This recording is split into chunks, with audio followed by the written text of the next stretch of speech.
Assalamualaikum warahmatullahi wabarakatuh. Innal hamdalillah nahmaduhu wa nasta'inu wa nastaghfiruh wa na'udzu billahi min syururi anfusina wa min sayyiati a'malina man yahdihillahu fala mudilla lahu wa man yudlil fala hadiyalah. Asyhadu an la ilaha illallah wahdahu la syarika lah wa asyhadu anna Muhammadan abduhu wa rasuluh. Allahumma salli wa sallim ala nabiyyina Muhammadin wa ala alihi wa sahbihi wa man tabi'ahum bi ihsan ila yaumiddin. Amma ba'd.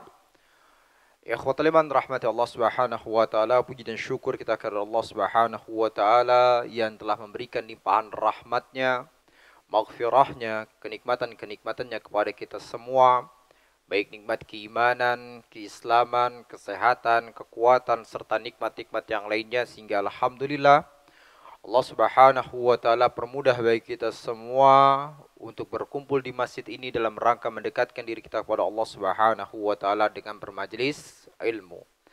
Di mana Rasulullah sallallahu alaihi wasallam telah bersabda, "Man salaka tariqan," barang siapa yang menempuh suatu jalan, yaltamisu fi ilman, di mana dia mengharapkan di dalamnya ilmu Allah Subhanahu wa taala, sahalallahu lahu bihi tariqan ilal jannah, maka Allah permudah baginya jalan menuju surganya.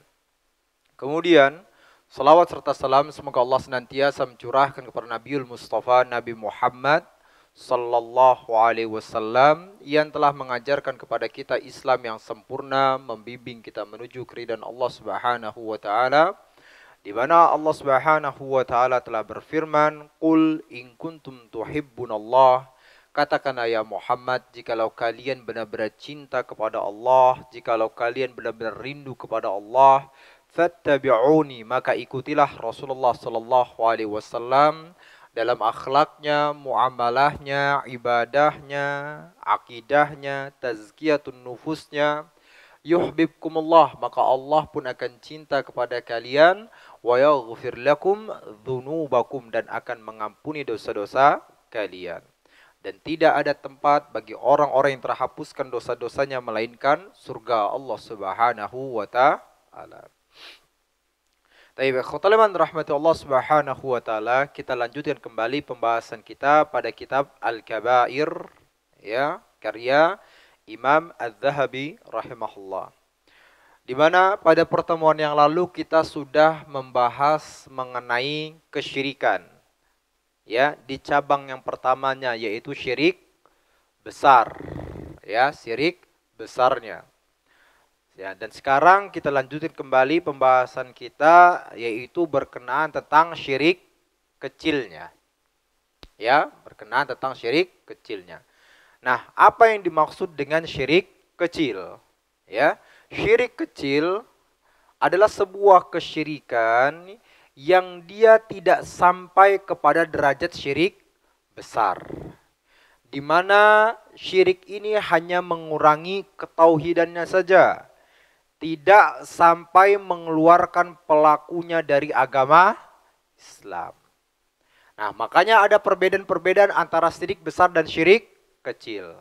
Ya, adapun syirik besar yang pertama, ya, syirik besar mengeluarkan pelakunya dari agama Islam, sementara syirik kecil tidak mengeluarkan pelakunya dari agama Islam.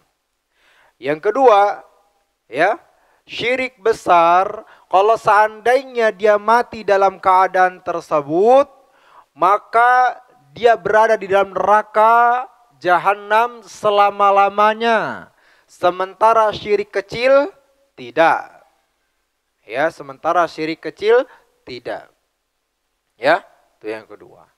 Lalu kemudian yang ketiga, ya, kalau syirik besar itu menghapuskan seluruh amalan-amalannya, sementara syirik kecil hanya menghapuskan amalan yang disertai dengan syirik kecil itu saja.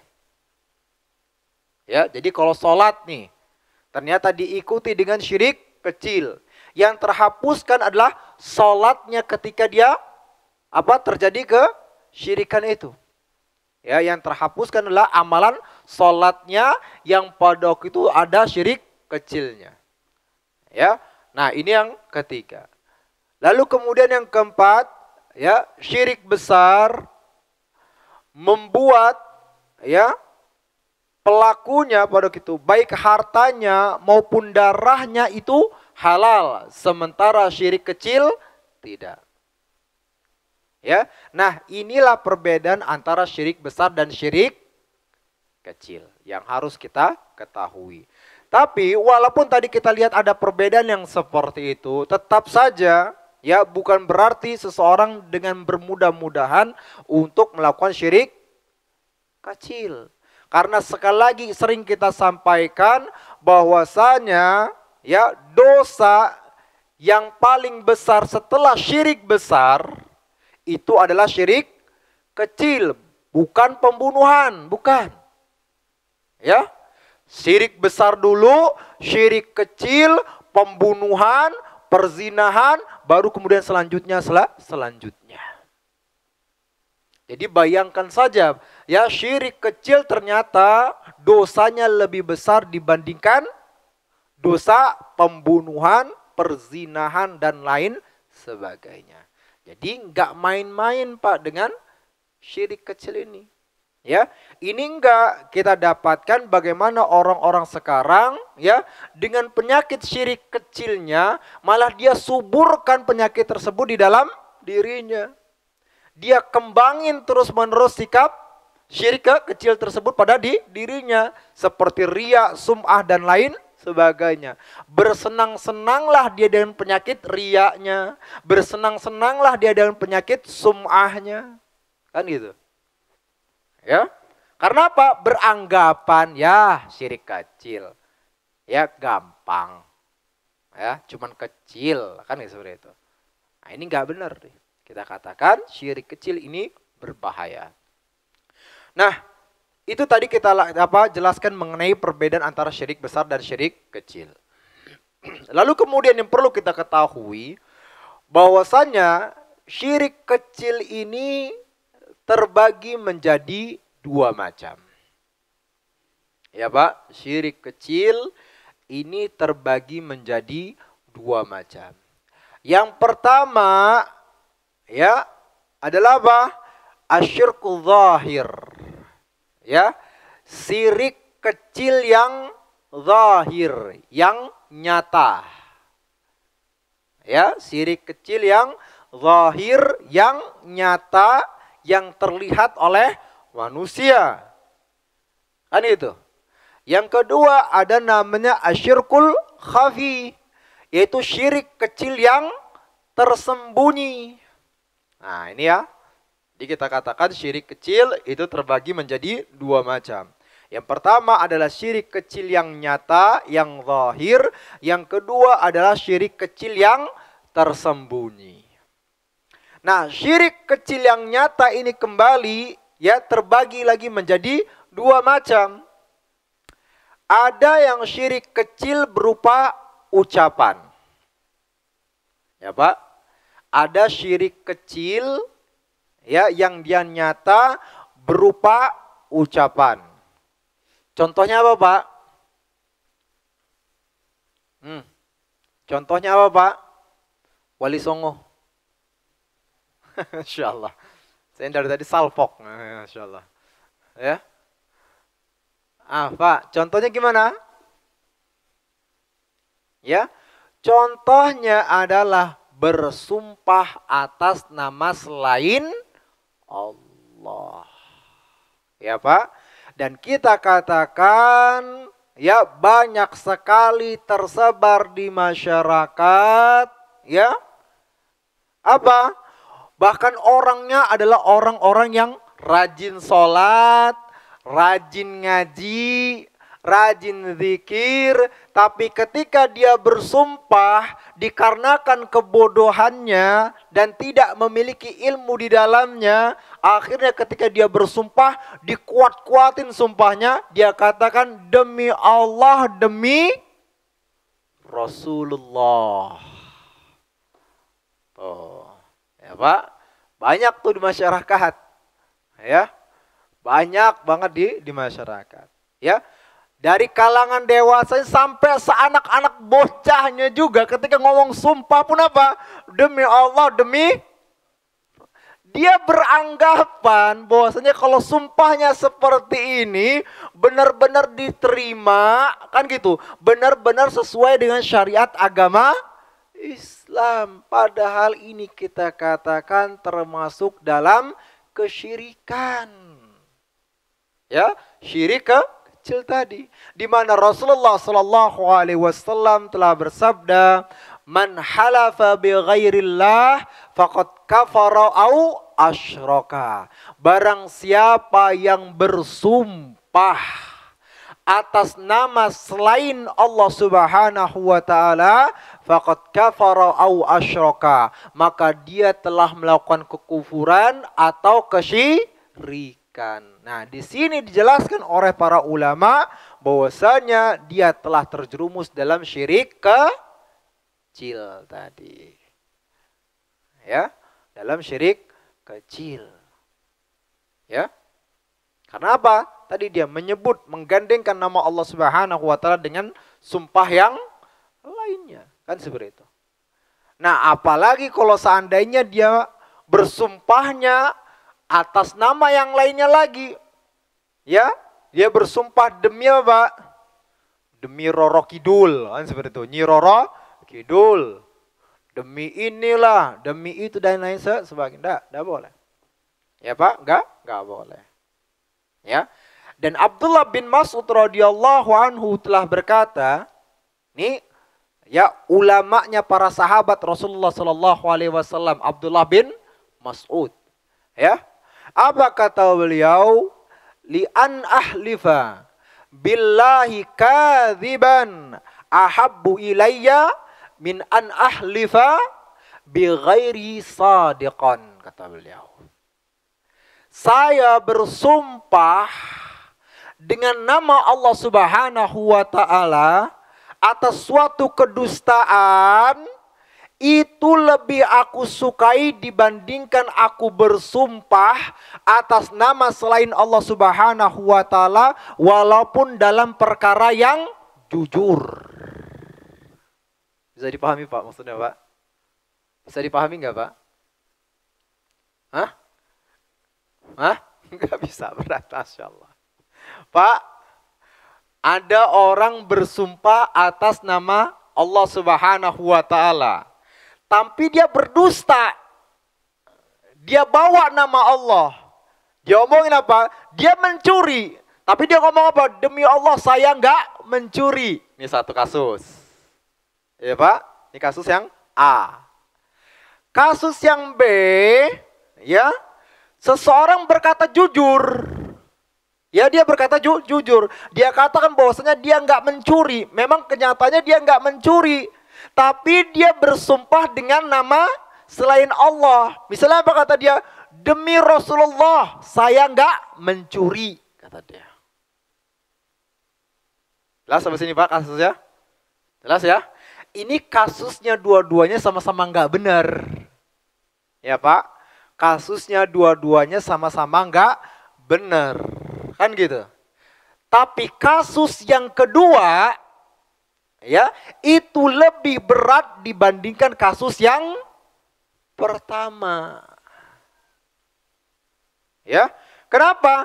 Nih kasus yang pertama, ya, dia bersumpah atas nama Allah tapi dalam kedustaan. Kan gitu. Artinya dia terjerumus dalam dosa besar. Kan seperti itu. Tapi yang kedua, dia bersumpah atas nama selain Allah Subhanahu wa taala, kan gitu. Atas nama selain Allah, kan gitu. Walaupun dia jujur, tapi dia terjerumus dalam kesyirikan. Nah, itulah kata beliau tadi, li an ahlifa billahi kadziban ahabbu ilayya min an ahlifa bi ghairi sadiqan. Aku bersumpah atas nama Allah Subhanahu wa taala dalam keadaan berdusta, lebih aku cintai, lebih aku senangi dibandingkan aku bersumpah atas nama selain Allah Subhanahu wa taala walaupun dalam Nah, ini menunjukkan bahayanya orang yang bersumpah atas nama selain Allah. Maka Pak, sudah nih kita dengar kajian ini. Jangan lagi bawa-bawa nama selain Allah. Jangan sok-sokan supaya nguat-nguatin sumpahnya. Pakai apa? Demi Allah, demi Rasulullah, demi Jibril, demi Mikail. Enggak perlu. Enggak benar ini semua. Ya Pak? Enggak benar. Ya?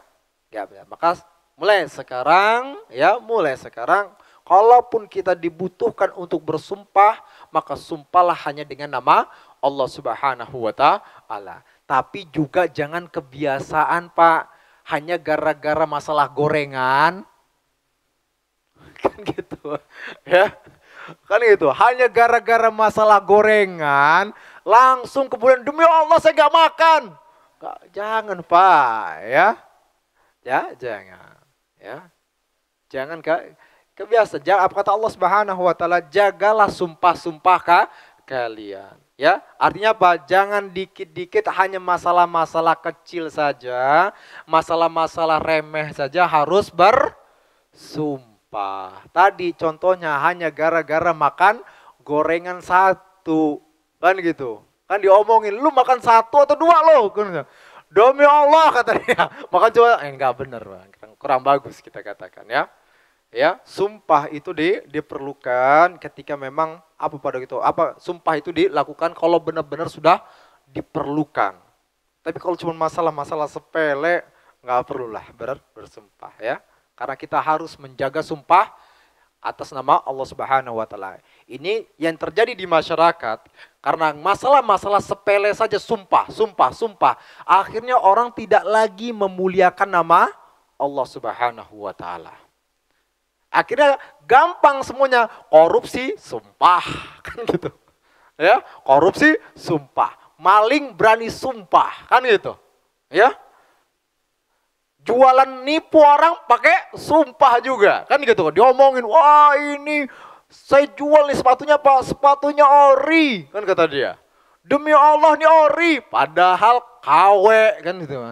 Repot nih sekarang nih.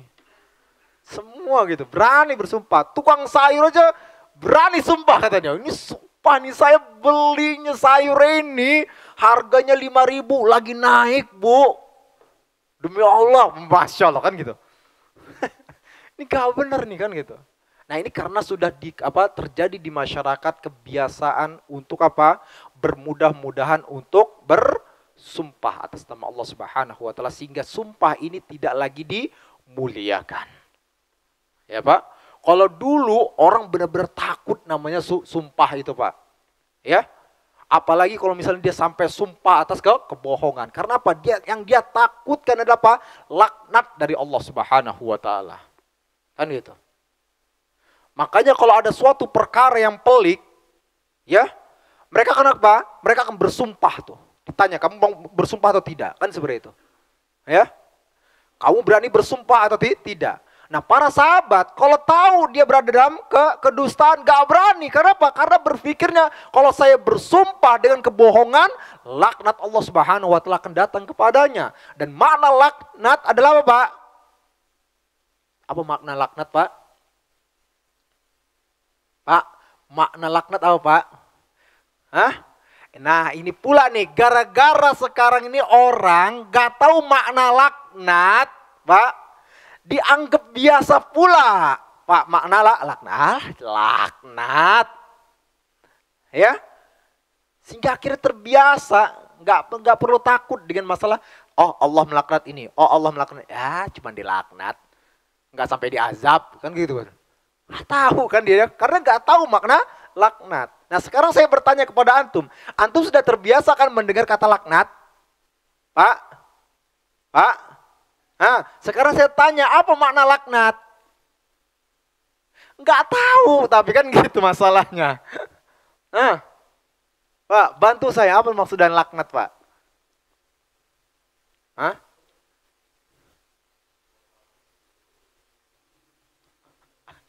Apa makna laknat? Nah, kan gitu. Nah, karena kurang artinya kurangnya tahu kita tentang makna laknat ini, bermudah-mudahan pula kita menganggap permasalahan laknat. Kan gitu. Sehingga ketika Rasulullah SAW mengatakan la'anallahu akila riba wa mukilahu wa syahidaihi wa katibahu wa qalahum sawa. Kan gitu. Allah melaknat para pemakan riba, yang memberikan makan riba, lalu kemudian yang dua saksi riba, dan juga pencatat riba, wa qalahum sawa. Lalu kemudian Rasulullah pun mengatakan mereka semua sama saja dalam laknatnya. Kata manusia, alah cuman laknat. Karena nggak tahu makna laknat. Karena dia berpikirnya apa? Belum azab, belum. Kan gitu. Sehingga akhirnya apa? Masalah riba dientengkan. Kan gitu. Nah, sekali lagi saya tanya kepada antum, Pak, apa yang dimaksud dengan laknat? Khusyuk semuanya, Masya Allah. ya Pak? Nah, makna laknat yaitu apa? Yaitu terputusnya seseorang dari keberkahan dan rahmat Allah yang membuatnya terjerumus dalam kebinasaan dan kehancuran. Pak, itu makna laknat. Artinya kalau ada seseorang hidup dalam keadaan dilaknat oleh Allah Subhanahu wa taala, ini sama aja kayak orang apa? Kayak mayat yang berjalan, Pak. Ya, kayak mayat berjalan. Artinya apa? Tidak ada keberkahan dalam kehidupannya. Tuh. Makanya orang kafir itu terlaknat. Karena apa? Sudah tidak memiliki lagi keberkahan dalam kehidupannya. Orang kafir. Yes, Pak? Ya. Nah, jangan sampai kita yang muslim ini malah terjerumus dalam laknat tadi. Ya, artinya menjauhi itu semua. Ya. Nah, sekali lagi kita kembali tadi. Nah, itu tadi adalah syirik di dalam ucapan. Ya, syirik kecil di dalam ucapan. Contoh yang lain lagi, Pak. Contoh yang lain lagi, Pak. Hah? Syirik kecil dalam ucapan.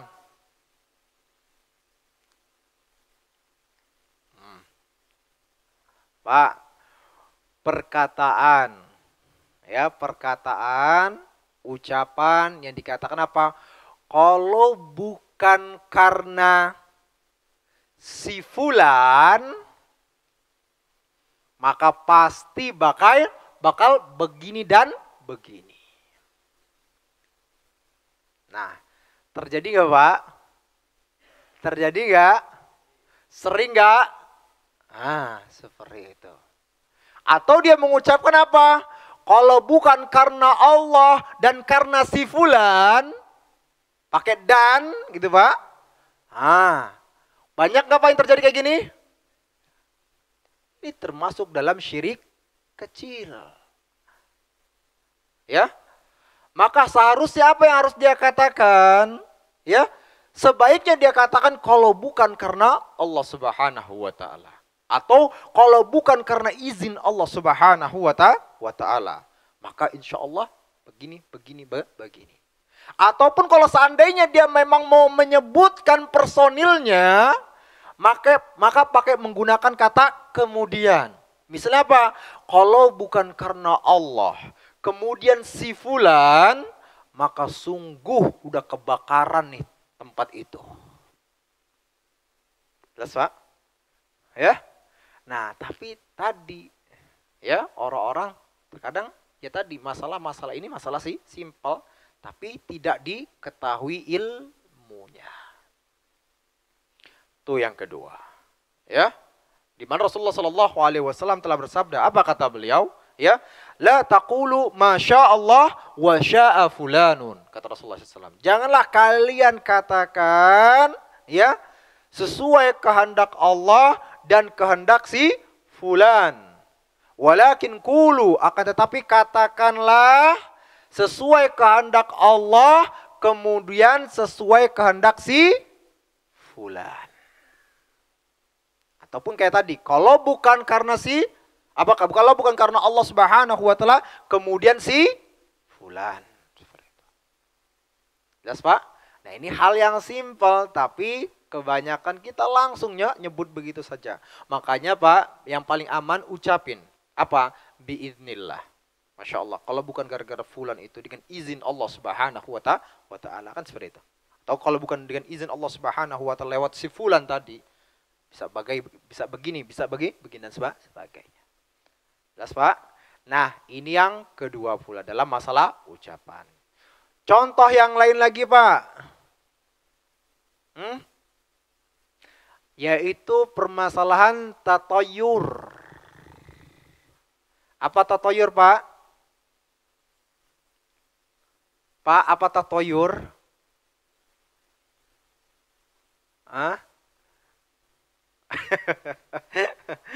Masya Allah ya. Tatoyur adalah merasa sial atas sesuatu. Ya, di mana Rasulullah SAW mengatakan at-tiyaratu syirkun, at-tiyaratu syirkun. Ya, tatoyur itu adalah kesyirikan, tatoyur itu adalah kesyirikan. Nah, tatoyur tadi apa? Merasial atas sesuatu. Contohnya apa? Seseorang mengatakan, waduh, ada gagak di rumah orang tersebut. Bakal ada yang mati itu di sana. Pak, terjadi nggak ini Pak? Terjadi nggak? Terjadi. Kan itu. Atau apa? Seseorang kejatuhan cicak. Bak. Mampus kan sore itu. Bakal kena musibah.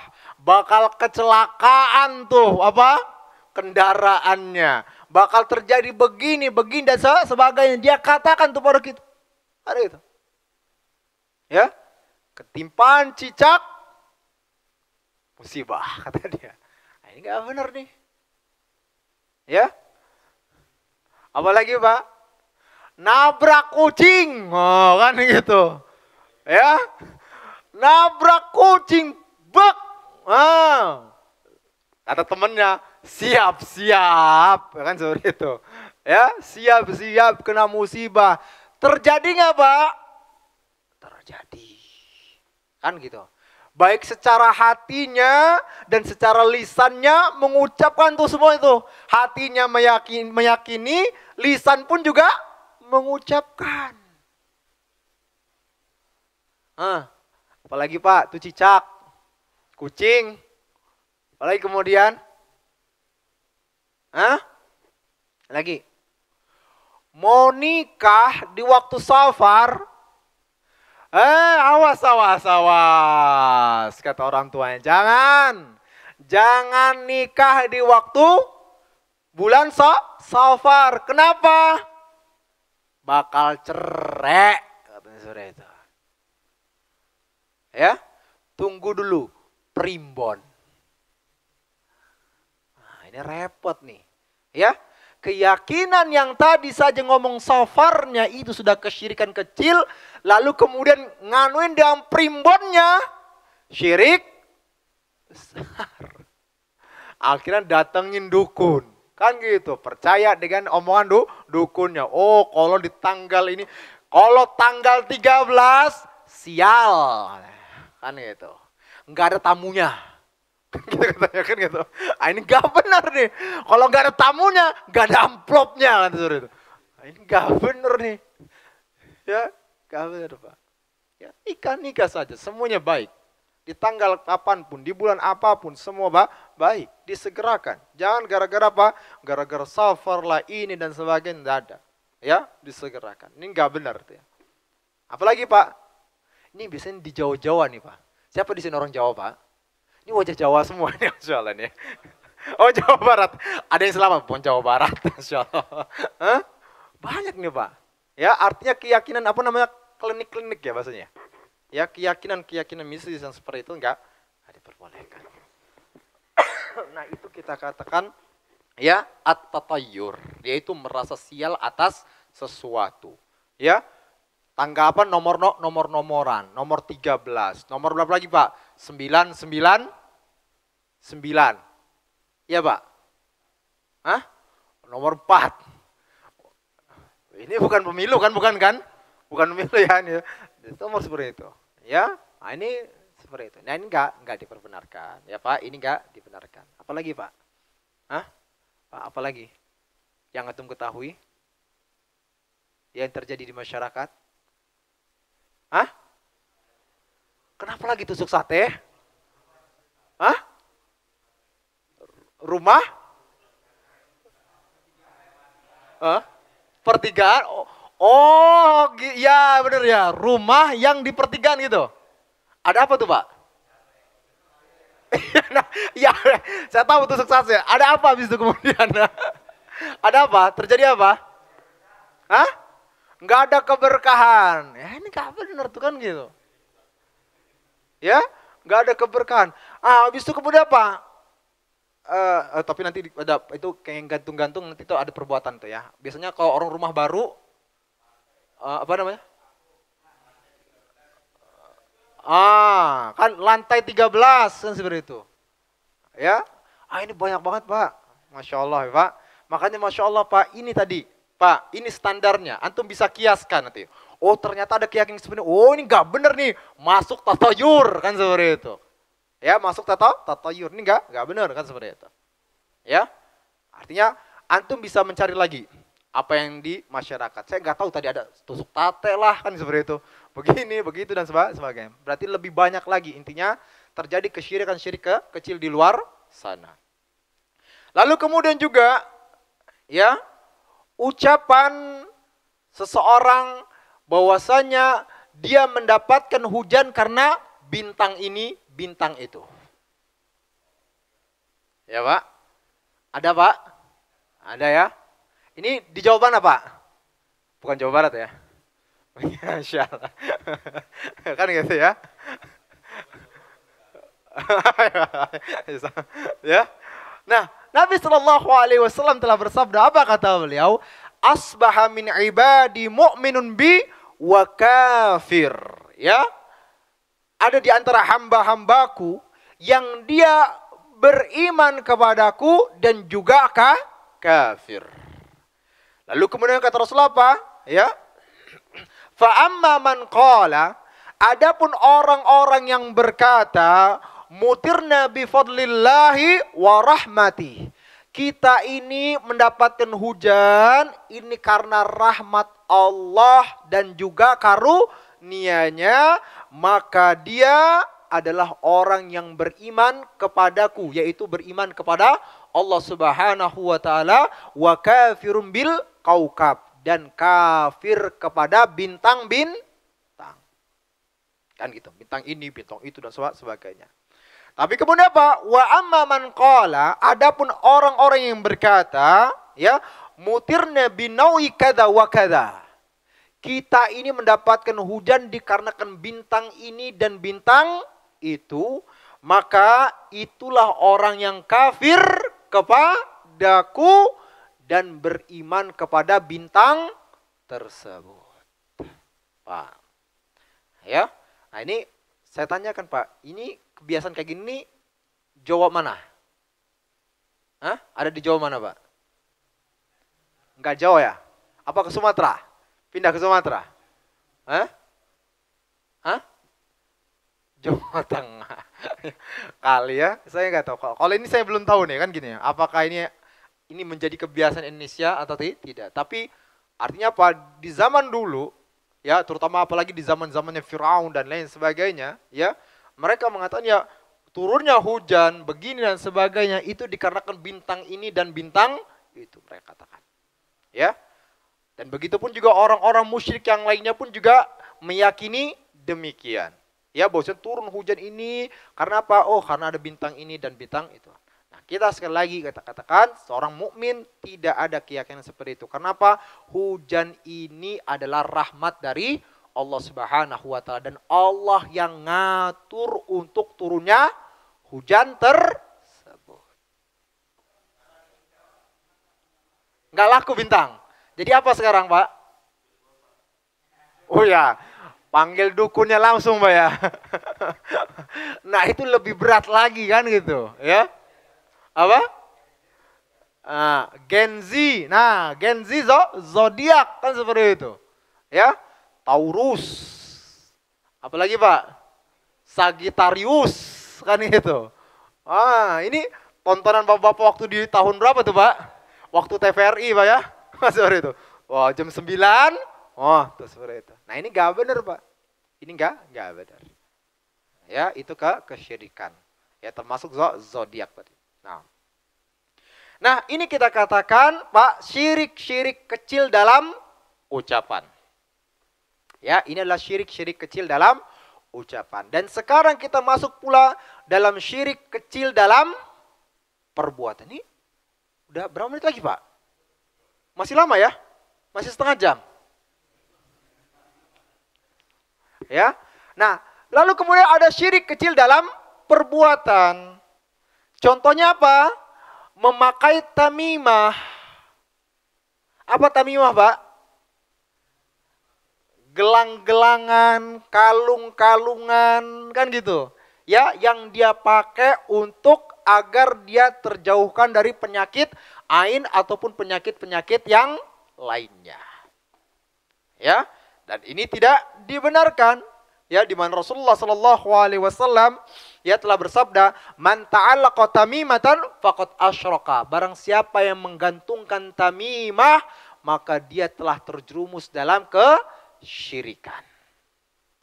Jadi buat ya, di zaman dulu tuh Pak ya, kalau nggak salah saya masih ingat tuh ya. Apa? Buat gelang dari bambu-bambu kecil gitu ya. Dari itu. Supaya nggak kena apalah gitu katanya kan gitu. Nah, ini nggak benar nih Pak. Ini kesyirikan. Ya, ini kesyirikan ya. Nah, lalu kemudian ya, ini tadi syirik kecil. Tapi kalau seandainya ternyata tamimah tersebut, ya Pak, tamimah tersebut disepakati oleh para ulama, kalau seandainya tamimahnya yaitu gabungan antara Al-Quran Al-Karim dengan tulisan-tulisan yang gak jelas maknanya, begitu, maka jelas hukumnya sepakat para ulama terlarang. Ya, terlarang. Nah, sekarang muncul permasalahannya apa? Tamimahnya dengan menggunakan Al-Quran atau ayat-ayat Al-Quran. Biasanya bocah-bocah bayi itu dikalungin dan Al-Quran kecil gini Pak ya, dimasukin tok, seperti itu. Ya, kan gitu. Atau dia orang tua yang nulis, benar, tulisannya Al-Quran benar. Qul huwallah. Kalau rajah Pak, rajah itu nggak jelas. Jadi misalnya apa? Dia pakai qul huwallahu ahad, lalu kemudian di dalamnya ada tulisan-tulisan yang nggak jelas, itu rajah. Artinya benar-benar udah jelas terlarang tuh, kan seperti itu. Nah ini enggak, tamimahnya benar-benar apa? Tulisannya qul huwallahu ahad, kan gitu. Qul a'udzu birabbil falaq. Kalau kemudian apa? Qul a'udzu birabbin nas. Kan gitu. Nah ini bagaimana hukumnya Pak? Bagaimana hukumnya Pak? Tamimah menggunakan Al-Quran? Ya? Pak, kok khusyuk semua Pak? Masya Allah. Gimana hukum tamimah menggunakan Al-Quran? Karena ini terjadi gitu loh. Ya? Saya dapatkan ada bayi-bayi itu masih kecil dipakai, dikalungin Al-Quran di sini. Ya kan gitu sudah itu.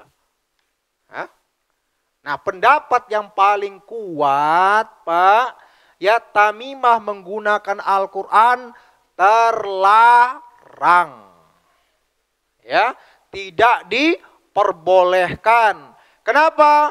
Tadi pertama dalilnya apa? Dalil keumuman tamimah. Man ta'allaqa tamimatan faqad asyraka. Barang siapa yang menggantungkan tamimah, maka dia telah melakukan kesyirikan. Itu dalil yang pertama. Dalil yang kedua, Pak, ini menghinakan Al-Quran. Kan gitu. Dia orang naruh Al-Quran di sini nih dibaca tulisannya. Namanya bocah, nggak tahu, nggak jelas kemana dia lari ke sana, kecomberan lah, kan gitu. Ke kamar mandi, ke ini dan lain sebagainya. Ini menghinakan Al-Quran. Atau bahkan dia apa? Dia tertidur. Memposisikan ayat Al-Quran tersebut di bawah badannya. Nah, kan gitu. Ini enggak boleh. Kemudian yang ketiga juga yang perlu diketahui, Al-Quran itu untuk dibaca. Bukan untuk seperti itu ya. Lalu kemudian yang keempat, tidak diamalkan oleh Rasulullah. Kan itu. Lalu kemudian yang kelima, untuk berjaga-jaga Pak. Kalau seandainya tamimah dari Al-Quran itu diperbolehkan, maka akan bingung mana nih tamimah yang syirik, mana nih tamimah yang menggunakan Al-Quran. Akhirnya tersebar di mana-mana, orang melakukan tamimah di mana-mana. Nah, ini bahayanya. Nah, ini kita katakan adalah syirik apa Pak? Kecil yang zahir, yang nyata, yang kelihatan. Berapa menit lagi? 2 menit. 2 menit. Ah, Masya Allah, Alhamdulillah, pas. Kan gitu. Nah, sekarang masuk kepada asyirkul khafi, yaitu syirik kecil yang tersembunyinya. Ya, yang gak kelihatan dengan kasat mata manusia. Ya. Apa contohnya, Pak? Apa contohnya? Pak? Masya Allah ini, Masya Allah. Khusyuk semua ini beneran. Contohnya apa, Pak? Ria. Pak. Ya. Contohnya adalah ya, semua langsung oh iya sebenarnya kan gitu sudah itu. Ya. Kayak gitu. Ini tersembunyi, ada yang bisa ngelihat nggak? Pak, di antara antum ada nggak yang bisa ngelihat sirik riaknya orang lain? Gak ada kan gitu. Antara orang yang benar-benar soleh dengan orang yang riak sholatnya sama aja kan kelihatannya? Seperti itu. Nah, Rasulullah SAW sudah mewanti-wanti, apa kata beliau?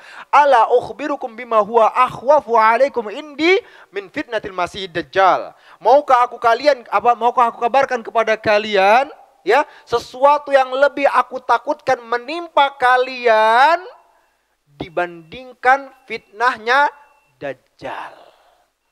Nah, kemudian para sahabat pun mengatakan, tentu ya Rasulullah. Maka beliau pun mengatakan asyirkul khafi, yaitu syirik yang tersembunyi. Ya, seperti apa? An yaqumar rajul, ketika seseorang berdiri, yusalli, lalu kemudian dia pun melaksanakan salat, faizainu salatahu, lalu kemudian apa? Membagus-bagusin salatnya, lima yara min nadhari rajulin, supaya dilihat oleh orang lain, dipuji oleh orang lain. Turia. Ada juga sum'ah. Sum'ah apa? Sum'ah memperdengarkan amalannya kepada orang. Kalau riya memperlihatkan, sum'ah memperdengarkan. Ya Pak? Nah, ini adalah wanti-wanti dari Rasulullah SAW, ya, dari asyirkul khafi, ya, dari syirik kecil yang tersembunyi, yaitu berupa riya dan sum'ah.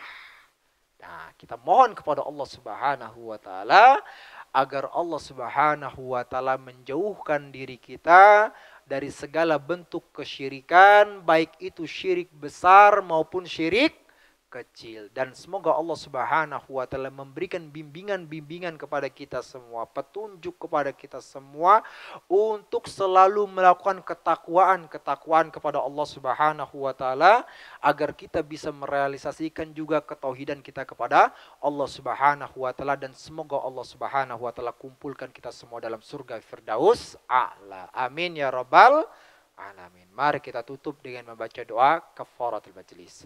Subhanakallahumma bihamdika asyhadu an la ilaha illa anta astaghfiruka wa atubu ilaik.